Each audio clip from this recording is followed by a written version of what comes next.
Hey yo, salut, bonjour, salutations. Aujourd'hui on se retrouve pour une nouvelle vidéo sur ma chaîne La Bibliothèque d'Uriel.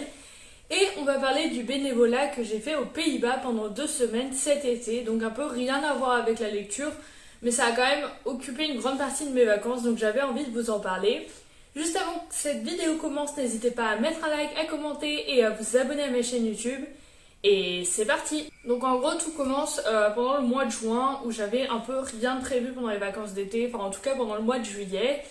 Et ma mère me dit qu'elle a trouvé du bénévolat dans le monde entier, enfin surtout en Europe pour moi parce que je voulais partir en Europe, sur un site internet. Donc je vais voir ce site et il se trouve que beaucoup du bénévolat me faisait envie, mais en fait c'était de la construction ou rénovation, soit de maisons, soit de châteaux, soit de trucs comme ça. Et à ce moment-là, j'avais une tendinite au poignet et je n'étais pas censée porter de charge lourde, faire de mouvements répétitifs, ni rien. Donc rien avec le poignet droit, ce qui rendait impossible le fait de faire un bénévolat dans ce genre. Et là, je trouve un autre bénévolat qui est aux Pays-Bas pendant 2 semaines. Et le principe, c'est tout simplement de faire une colonie de vacances pour des enfants qui viennent de milieux différents mais qui ont été choisis tous, on va dire, pour une raison.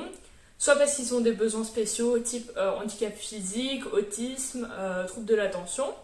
Soit parce qu'ils n'ont pas beaucoup d'argent, donc on les envoie ici parce que c'est des colonies qui sont pas chères, voire gratuites pour les parents. Soit parce que ce sont des familles suivies par les services sociaux. Et c'est donc les services sociaux qui inscrivent en quelque sorte les enfants dans cette colonie pour leur permettre d'avoir une semaine un petit peu loin de tout. Parce que comme je vous l'ai dit, je partais 2 semaines, mais la première semaine c'était avec des enfants de 9-10 ans et la deuxième semaine c'était avec des enfants de 6 à 8 ans. Donc je m'inscris pour ce bénévolat qui me coûte à peu près 180 €. Je crois que je réserve les billets d'avion, pareil, 200 €. Et c'est bon, les vacances sont prêtes et il est donc temps d'attendre de partir aux Pays-Bas. Et j'avoue que j'étais assez stressée avant de partir, de me dire, bah déjà je ne parle pas néerlandais, donc oui, le chantier est marqué comme chantier en anglais, mais enfin les enfants ils parlent néerlandais. Donc c'était un peu stressant. Je prépare mes affaires et je m'envole pour Amsterdam, où je prends un train pour une autre ville à 1 heure d'Amsterdam, où je prends un bus pour une autre ville à 1h30 de la première ville, où je reprends un train et j'arrive à une ville qui s'appelle Heerenveen. Donc c'est une ville à peu près 2h30, 3h d'Amsterdam à peu près. Enfin beaucoup plus proche en voiture, mais en train, etc. c'est assez long. Et à Heerenveen, je fais environ 1 ou 2 heures de voiture pour arriver à Oudermirdum, qui est donc une région un peu dans le haut du Pays-Bas, et qui est en gros campagne, vraiment très campagne. Il faut savoir que les Pays-Bas c'est séparé en région ou en canton un petit peu, si je peux dire ça comme ça. Et j'étais dans une région qui s'appelle Friesland et qui est connue pour être assez reculée aux Pays-Bas. Voilà, plus avec beaucoup de fermiers, c'est là où il y a énormément de fermiers aux Pays-Bas. Voilà, c'était une région donc assez particulière. J'étais pas autour d'Amsterdam. J'arrive, on est le samedi, je suis partie de France à environ 2h du matin et j'arrive à Oudermirdum, donc l'endroit où ça va se passer, à environ 15-16 heures. Voilà, donc déjà vous avez le mood de la personne qui est réveillée depuis bien trop longtemps. Du coup je rencontre les personnes, on est environ une dizaine de bénévoles, principalement plus vieux que moi. Enfin, je suis la personne la plus jeune. Ensuite, ils ont entre 22 et 40 ans en gros. Et je suis vraiment la personne la plus jeune puisque j'ai 18 ans. On est surtout des filles. On est 7 filles, pardon, et 3 hommes. Donc voilà, vous voyez un petit peu le truc. Et en fait, la plupart des gens qui sont là sont profs ou sont en train de faire des études pour devenir prof. Enfin, vous voyez, des personnes qui veulent travailler avec les enfants ou qui travaillent déjà avec les enfants. Mais pour la plupart, c'était des profs quand même au collège, au lycée ou en université. Pas des profs de primaire, pardon, ou quoi que ce soit. Et moi, il faut savoir que j'ai envie de devenir professeur des écoles, donc c'est-à-dire maternelle, de 3 ans à 10 ans, quoi. Environ, vous comprenez tout ce que je veux dire. Et donc c'est vrai que j'ai jamais travaillé avec des enfants à ce sens-là. J'ai fait du babysitting, comme à peu près tout le monde, enfin je pense. Et ça m'a toujours plu, mais pour moi, ce bénévolat, c'est donc une façon d'occuper mon mois de juillet et aussi une façon de me dire est-ce que j'aime travailler avec les enfants? Parce que c'est quand même un test. Là, on est avec des enfants qui sont difficiles. Je me dis si ces 2 semaines me plaisent, et ben c'est bon en quelque sorte. Enfin, bien sûr, même si ça n'a rien à voir de travailler toute une année avec plus d'enfants, etc. Pour moi, c'est un peu un test préliminaire, on va dire. Donc j'y vais quand même avec une certaine appréhension de me dire si ça me plaît pas du tout, peut-être repenser ton projet professionnel, meuf, quoi. Enfin voilà. Je pose beaucoup le contexte, mais c'est hyper important, je trouve, parce que vous, si vous avez envie de partir faire du Pays-Bas ou quoi que ce soit. Donc j'avais trouvé ce bénévolat sur le site de Concordia. Et l'organisme en lui-même qui m'a envoyé s'appelait SIW. Donc voilà. Quand j'arrive là-bas, il y a en gros 2 leaders. Une qui est leader des bénévoles internationaux, parce que bien sûr, il y a pas mal de bénévoles internationaux. Donc il y a une autre fille qui est de France, une fille de République tchèque, une fille de Azerbaïdjan et une fille... Et c'est tout simplement. Et les autres sont plutôt des Pays-Bas, ou enfin voilà, des Pays-Bas quoi. Pas forcément par contre de là où on est à ce moment-là, d'Hermiadoum. Ils sont par exemple, il y en a une qui vient d'à côté d'Amsterdam, enfin voilà. On est quelques bénévoles internationaux et les autres bénévoles, ils sont tous néerlandais. Donc il y a quelqu'un qui est là pour s'occuper spécialement de nous en quelque sorte pour gérer la cohésion. Et il y a un chef leader qui lui est le chef de la colonie de vacances en général. On est donc le samedi. La première soirée est difficile parce que nous, les volontaires internationaux, on est tous très fatigués. On est tous partis aux alentours de 2h du matin de chez nous, quoi. Alors que les Néerlandais, eux, ils sont partis de chez eux à, je sais pas, 10h peut-être du matin. Donc, il n'y a vraiment pas le même mood de fatigue. Et on n'est pas encore dans le mood de la vraie colonie de vacances qui ne commence que le lundi. Et du coup, il y a beaucoup de Néerlandais qui parlent le néerlandais. Nous, on parle pas forcément, en fait, aussi les volontaires internationaux à ce moment-là, parce qu'on est très fatigués, tout simplement. Donc, on parle beaucoup, pas du tout, en fait. Et du coup, eux se permettent de parler néerlandais, ce qui est pas un problème, mais vraiment, on était éclatés, on comprenait rien. Enfin, bref, j'étais stressée encore, on n'avait pas rencontré les enfants, je voyais pas comment ça pouvait marcher. Enfin, dans ma tête, il y avait ce mood de... Est-ce que ça va marcher en fait? Et eux, ils nous disent c'est la première année où on a des volontaires internationaux. Avant, c'était que des volontaires néerlandais. Pas rassurant, vraiment. Donc, je vais me coucher vers, je sais pas, 23h, minuit. J'étais réveillée depuis presque 24 heures. Enfin, vraiment, c'était l'horreur. J'avais rarement été vraiment aussi fatiguée. Genre, j'étais mal, vraiment fatiguée. Et tout simplement, le lendemain matin, je me réveille. Ça va mieux, déjà je suis reposée, je crois qu'il me réveille vers 9h30, quelque chose comme ça, je me sens beaucoup mieux, ça parle beaucoup plus anglais parce que du coup on se réveille, on dit ouais hier vous avez un peu parlé néerlandais, ça serait bien si on parlait bien anglais et tout pour que tout le monde se comprenne.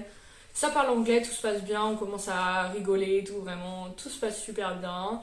On commence en fait à faire des groupes, parce qu'on accueille une vingtaine d'enfants la première semaine.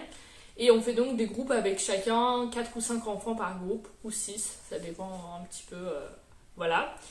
Et on lit les fiches médicales des enfants. Donc la première semaine, il faut savoir qu'on avait peu d'enfants à problème. C'était surtout des enfants, soit qui allaient en special school. Donc special school, c'est école spéciale littéralement, mais ça veut rien dire. C'est aux Pays-Bas, en gros, où on envoie un peu tous les enfants qui ne rentrent pas dans le schéma classique. Mais c'est beaucoup plus large que l'école spéciale en France. En France, pour aller, je sais pas, dans une classe Ulysse, imaginons, il faut avoir un handicap très très précis, qui a besoin de beaucoup de besoins. Enfin, vous avez compris ce que je veux dire. Alors qu'aux Pays-Bas, c'est beaucoup plus large. Si un enfant, tout simplement, travaille très vite, il a le droit d'aller en special school, ou s'il a des problèmes de colère, s'il a des problèmes de... Il a vécu des choses difficiles, il a le droit d'aller en special school, enfin... C'est beaucoup plus large qu'en France et du coup on a beaucoup d'enfants qui viennent de cette école, ce qui veut tout dire et rien dire. Ça peut être soit un enfant qui a un petit peu de mal à gérer ses émotions, qui aura besoin de plus de temps, soit un enfant qui va tout détruire pendant une semaine, enfin vous voyez ce que je veux dire. On a quelques enfants avec des troubles de l'attention, mais globalement la première semaine est assez facile on va dire, dans le cas où on n'a pas des cas graves à gérer, même si je reviendrai là-dessus après. Et du coup, tout simplement, le lundi matin, les enfants arrivent et au début, je me dis waouh, non mais vraiment, je vais pas y arriver, ça parle néerlandais de tous les côtés. Au début, bien sûr, les enfants se rappellent plus lesquels sont les bénévoles internationaux, lesquels sont les bénévoles néerlandais. Et pour eux, autant vous dire que ça a peu d'importance, ils viennent me voir, ils me parlent néerlandais. Il faut savoir que je découvre à ce moment-là que le néerlandais ressemble beaucoup à l'allemand et je parle allemand, enfin je parle allemand. Je suis censée parler allemand. Et du coup, je comprends en fait des choses en néerlandais. Par exemple, comme les enfants me disent je veux manger, je veux aller aux toilettes, je veux prendre ma douche, je comprenais. Du coup, bah, on commence la journée, ça se passe bien. Vite, les enfants comprennent que je parle pas néerlandais, ils ont compris. Et il faut savoir qu'entre 9 et 10 ans, aux Pays-Bas, les enfants maîtrisent bien l'anglais. Franchement, pour la plupart d'entre eux, ils parlaient comme un enfant de 4e, 3e en France. Et il y en avait par contre quelques-uns qui ne parlaient pas un mot d'anglais, mais c'était plus rare. Et dans mon groupe à moi, à ma table, à mes activités, etc., j'ai eu la chance de n'avoir que des enfants qui parlaient bien anglais ou qui étaient au moins capables de comprendre quand je leur disais arrête, fais ci, fais ça, enfin voilà. Il y avait quand même une notion de base. Donc, les premiers jours se sont hyper bien passés, sauf le mardi où j'ai eu un moment très difficile parce qu'on avait un enfant qui ne parlait pas. Et qui se mettait en colère, qui tapait les autres enfants. Et en fait, c'était un enfant qui venait d'un foyer. Et il était trop difficile en quelque sorte, même si on était un cadre spécial, on n'était pas des professionnels qui pouvaient gérer cet enfant. Et on a donc dû le renvoyer chez lui. Parce qu'en plus, on n'avait pas l'impression qu'il s'amusait, on n'avait pas l'impression voilà, qu'il vivait une bonne expérience. Et on a dû le renvoyer chez lui et le moment où il est parti a été vraiment déchirant pour moi. Et j'ai pleuré. Comme une petite madeleine, je suis allée un peu plus loin, respirer, etc. Ça allait mieux. Et le reste de la semaine s'est bien passé. Même si les jeudis et vendredis ont été un petit peu difficiles parce que, en gros, les lundis, mardi, mercredis, ils avaient été très sages. On avait eu affaire à une ou deux bagarres, mais voilà, rien de grave. Jeudi matin, il y a eu une énorme bagarre qui a éclaté dans laquelle j'ai séparé deux enfants et j'ai rattrapé une chaise qui venait d'être lancée sur un autre enfant. Ça s'est passé très vite, j'ai rien compris, mais bref, je me suis fait mal à l'épaule, enfin bref, j'étais fatiguée, etc. Donc j'ai pris un petit moment de pause encore une fois. Et jeudi, vendredi ont été des journées assez compliquées parce que les enfants étaient... En fait, ils avaient été très sages les 3 premiers jours et je pense qu'ils avaient retenu beaucoup de choses en eux, etc. Et après, c'était vraiment difficile. Mais voilà, ça s'est bien passé finalement. Enfin, tout s'est bien terminé. Le samedi matin, ils sont rentrés chez eux. Donc on a dit au revoir, etc. Et il faut savoir que la journée que j'ai préférée de cette première semaine a clairement été le mercredi. Donc on est allé à un petit parc d'attractions en quelque sorte. Et ça a été une journée incroyable parce qu'en fait tout simplement aux Pays-Bas ils n'ont pas les mêmes normes de sécurité. Genre si t'es avec des enfants dans un parc d'attractions, c'est pas choquant pour eux de les laisser faire leur vie tout seuls, tu vois. Nous on aurait accompagné les enfants à des attractions, là c'était pas choquant de les laisser faire. Enfin voilà, tout le monde a ses règles de sécurité très différentes. Et du coup, en quelque sorte, si tu voulais aller faire des attractions avec seulement 2-3 enfants, t'avais le droit. Et moi, c'est vrai que j'ai commencé à aller voir les attractions, à aller voir si les enfants allaient bien. Et très vite, tous les enfants voulaient monter avec moi dans des attractions. Et c'était un super moment, même si j'ai clairement eu envie de vomir après. Parce que j'ai fait trop d'attractions vraiment après, j'étais dans le mal vraiment. Mais ça s'est très bien passé. J'ai pu en fait tout simplement avoir... des nouvelles relations avec des enfants à qui j'avais pas trop parlé parce qu'on les avait pas trop vus, etc. Donc voilà. Et du coup, le samedi matin, ils sont repartis, petit pincement au cœur. Il y en avait pas mal que j'adorais vraiment dans ces enfants. Même si on avait quand même quelques personnalités très difficiles à gérer, mais voilà, c'est des enfants aux besoins particuliers, donc ça se comprend totalement. Moi, j'avais pas eu de problème avec ça.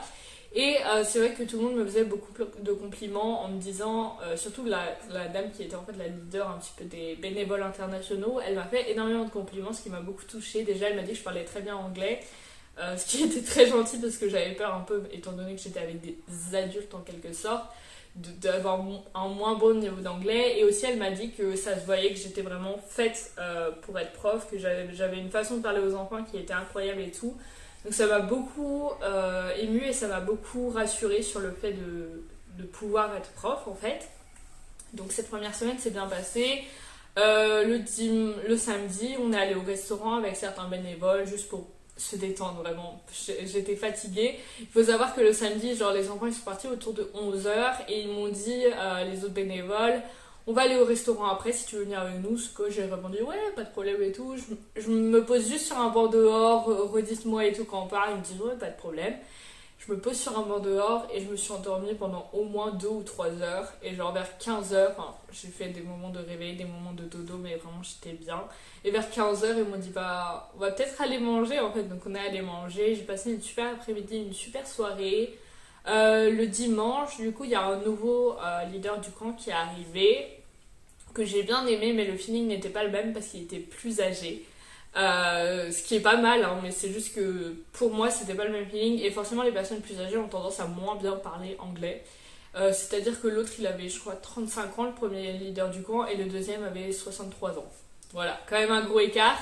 Il était sympa, il n'y avait pas de problème, vraiment il était sympa, mais juste j'ai pas eu le même feeling donc j'ai moins créé de relation avec lui, mais c'est pas grave parce qu'il y avait certains bénévoles qui étaient encore les mêmes et d'autres bénévoles qui ont changé. Enfin les bénévoles internationaux sont restés les mêmes. Les bénévoles néerlandais ont changé. Ah oui, j'ai oublié, dans les bénévoles internationaux, il y avait un Italien aussi. Donc voilà, les bénévoles internationaux sont restés, les bénévoles néerlandais ont changé et les leaders du camp, du genre celle qui s'occupait des bénévoles internationaux, elle est restée. Et ce qui était top parce que je m'entendais vraiment très bien avec elle. Ce qui était drôle parce que un soir, elle était néerlandaise, elle avait, je sais pas, 35 ans, elle était prof, enfin, on n'avait pas grand chose en commun, mais vraiment, je m'entendais très bien avec elle, j'ai eu plein de belles discussions avec elle, donc ça m'a beaucoup plu. Et voilà, et du coup, la deuxième semaine a commencé le lundi matin, et pour le coup, les enfants repartaient le vendredi, ça durait un jour de moins parce qu'ils étaient tout simplement plus jeunes. Donc c'était des enfants plus jeunes, ouais, ils avaient, la première semaine c'était 9-10 ans, l'âge du camp censé être là, mais en fait on avait 9 à 12 ans. Parce qu'on avait élargi un petit peu, parce qu'il y avait des frères et sœurs qui voulaient venir ensemble, des choses comme ça. Et la deuxième semaine, on avait 6 à 8 ans. Ce qui est quand même... Il y a quand même une grande différence entre 6 et 12 ans, vous voyez ce que je veux dire. Donc on avait quand même des enfants largement plus jeunes, ce qui s'est ressenti parce que déjà ils parlaient beaucoup moins anglais. Donc heureusement que c'était la deuxième semaine, parce que du coup j'avais des bases en néerlandais et j'étais plus sûre de moi. Vraiment, je me disais, bon, si ça peut pas parler, c'est pas grave. Le premier jour, j'ai eu un petit moment de stress quand j'ai vu qu'ils parlaient certains pas anglais du tout. C'est-à-dire que tu lui disais va au lit, ils comprenaient pas, ce qui est pas choquant. Hein. Vraiment, moi à 6 ans, j'aurais pas compris l'anglais. Mais ce qui m'a fait un petit moment de waouh par rapport à la semaine d'avant, c'était un autre monde. Les relations ont été très différentes avec les enfants. Je dis pas que c'est mieux ou que c'était moins bien, mais je dis juste que c'était très différent. Parce que déjà on avait des enfants avec des histoires beaucoup plus graves la deuxième semaine. On s'en est pas rendu compte tout de suite, on va dire, parce qu'on n'avait pas eu le temps de lire les fichiers médicaux le dimanche. Donc on les a accueillis le lundi, on a passé le lundi avec eux, et le lundi soir on a lu les fichiers médicaux.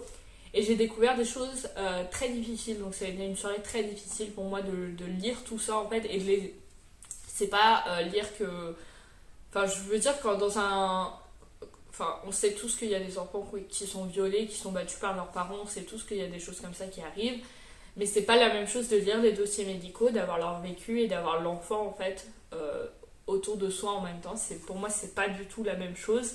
Et ça a été donc un moment très dur émotionnellement, mais ça a été très dur pour tout le monde, donc tout simplement on a fait une pause, chacun son tour en quelque sorte, et on en a reparlé le soir pour redire voilà de quoi pouvaient avoir besoin les enfants, etc., particulièrement étant donné leur vécu.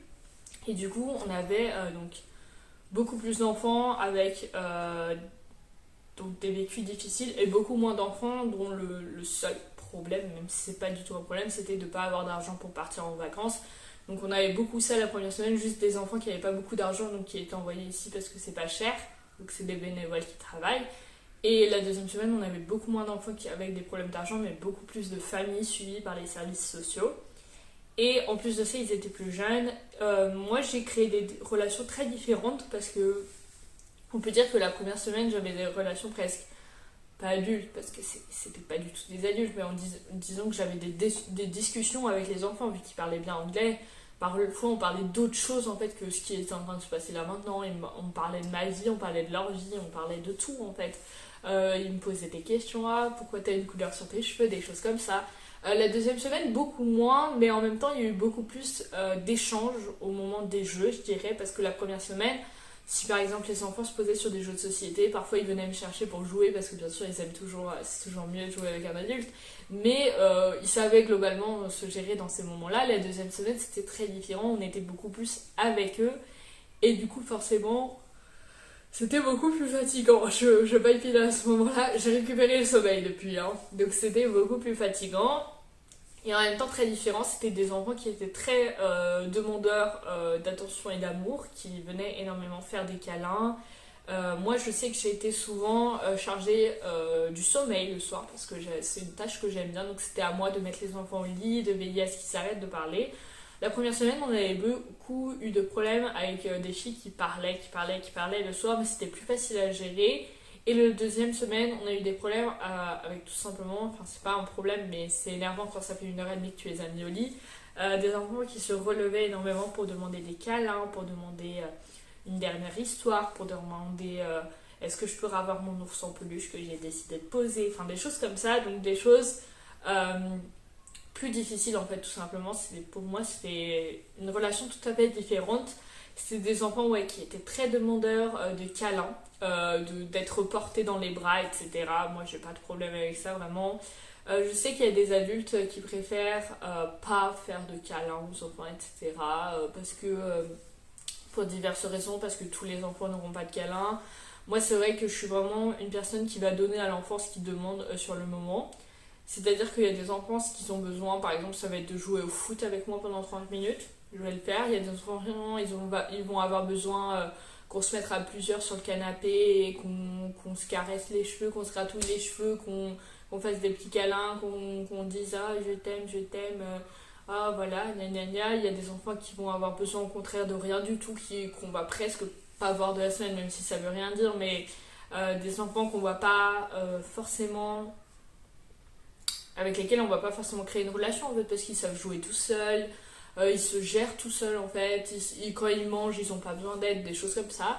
Et moi c'est vrai que je suis vraiment plus dans le... Mais ça c'est peut-être moi qui suis un peu idéaliste parce que c'est la première fois que je travaille avec des enfants, mais j'étais vraiment dans le concept de donner aux enfants, même si voilà on en avait un qui venait par exemple faire des câlins à peu près toutes les 1 minute. Et moi ça me dérangeait pas du tout parce que je me disais bah s'il fait autant de câlins c'est peut-être parce qu'il en a besoin tout simplement. C'était un enfant voilà, qui était assez particulier, je me suis dit s'il fait tout ça, c'est peut-être parce que tout simplement il en a besoin, on sait pas ce qu'il vit chez lui, on sait pas, voilà, donc autant donner, c'est jamais perdu, donc voilà. Ça s'est globalement bien terminé, et après du coup je suis allée à Amsterdam de moi-même pendant 2-3 jours, parce que je n'y étais jamais allée et que je voulais faire d'autres choses, donc j'ai visité la maison d'Anne Frank, la ville en général, etc. Et voilà, donc c'était après, je suis rentrée chez moi et j'ai perdu mon bagage dans l'aéroport, mais c'est une toute autre histoire. Et donc vous l'avez vu, c'est très long, c'est une vidéo où je raconte beaucoup de choses, tout simplement parce que je trouve que c'est intéressant de savoir que ce genre de choses existe. Parce que moi, c'est vrai que j'aime travailler avec les enfants, mais je n'ai pas le BAFA, tout simplement parce qu'en fait, je voulais le passer, mais il y a eu le confinement, et après je me suis dit, bah j'ai mes études, j'ai trouvé un travail, gna gna gna. Et finalement, j'ai pas passé le BAFA. Maintenant, voilà, dans 4 ans, si tout se passe bien, je peux être prof. Donc, est-ce que c'est le moment de passer le BAFA, sachant que ça prend déjà 1 ou 2 ans? Enfin, vous voyez, tout s'enchaîne un petit peu, donc je vais pas le passer. Mais ça me manquait de me dire que à cause de ça, je vais pas pouvoir travailler avec des enfants. Certes, il y a des centres aérés où ils le demandent pas, mais chez moi, c'est quand même une zone où il y a énormément d'offres. Enfin, les gens sont là pour travailler, quoi, l'été. Et ce qui fait que, bah, du coup, ils prennent d'abord ceux qui ont le BAFA et il reste pas de place pour les gens comme moi qui n'ont pas le BAFA. Et c'est vrai que je trouve que c'est intéressant que les gens sachent qu'il y a une autre alternative pour travailler avec des enfants. Donc les chantiers bénévoles comme ça, il y en a, ça s'appelle chantier bénévole parce que souvent avant en fait c'était rénovation. Maintenant ça peut partir dans le social. Il y en a partout dans le monde, vraiment vous avez tous les pays du monde si vous regardez. Je sais qu'il y en a même aux États-Unis, au Canada, etc. si vous voulez partir dans des zones comme ça. Après il faut s'y prendre plus en avance. C'est des vacances qui coûtent pas cher. Ça dépend des pays. Dans certains pays, c'est un petit peu cher parce qu'en fait, vous payez l'hébergement quand vous serez sur place, la nourriture qu'ils vont vous donner, etc.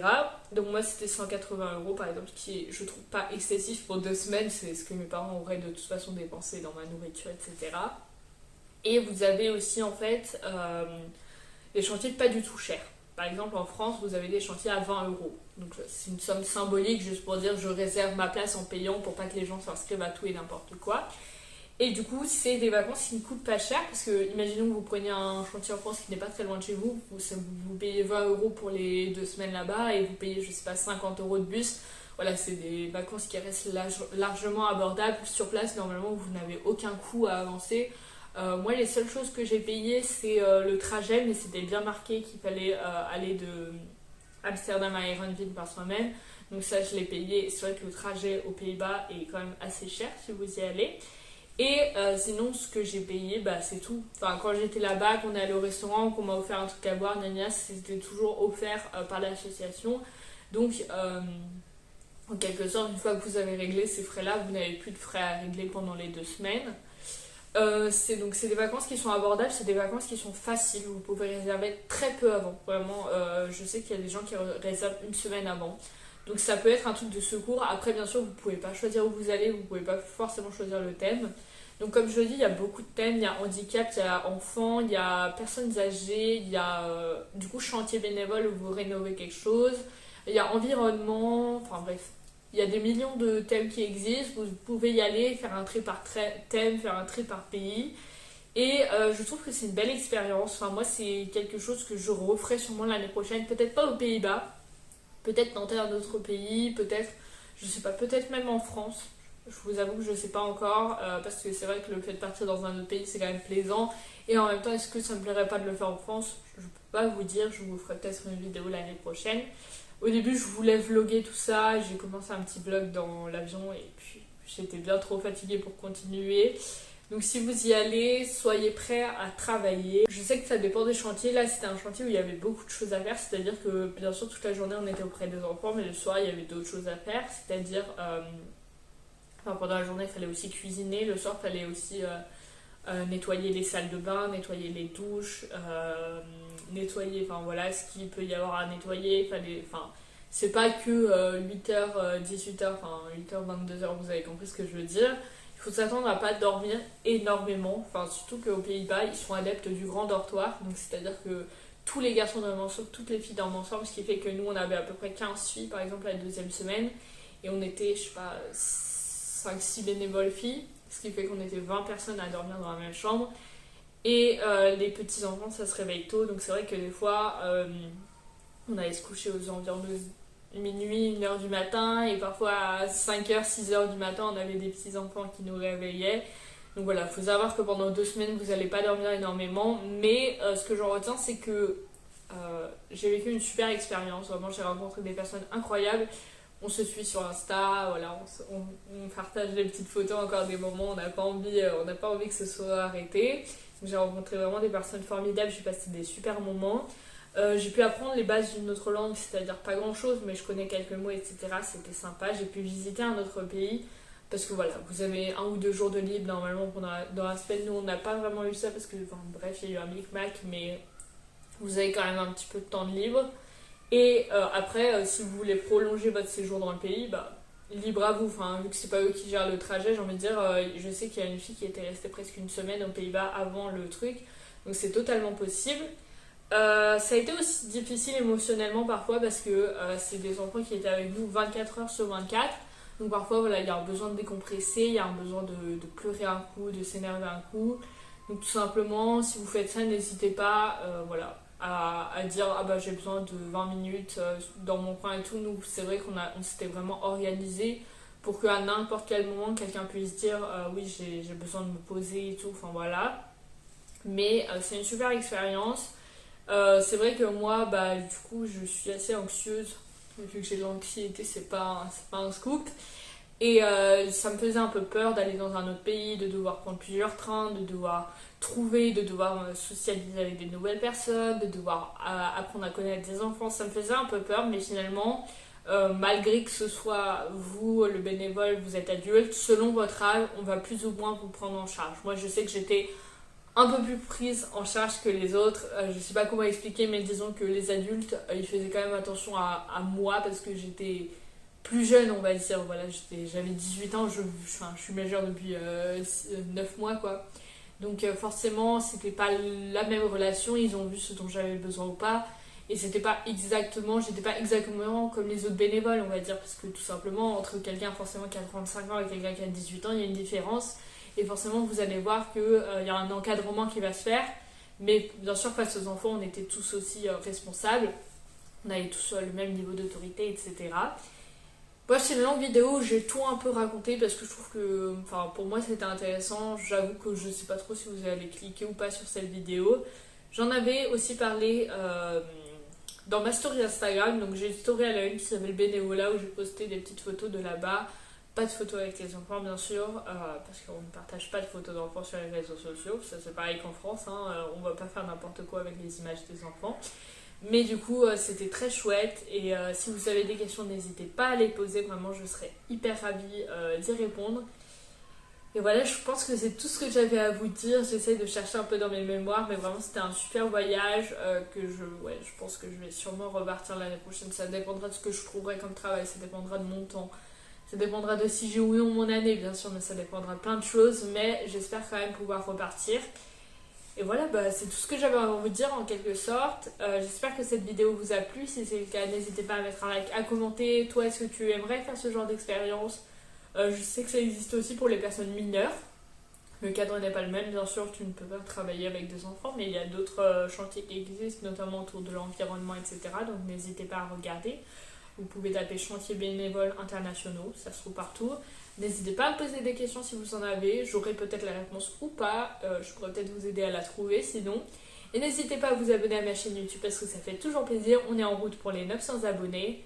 Et voilà.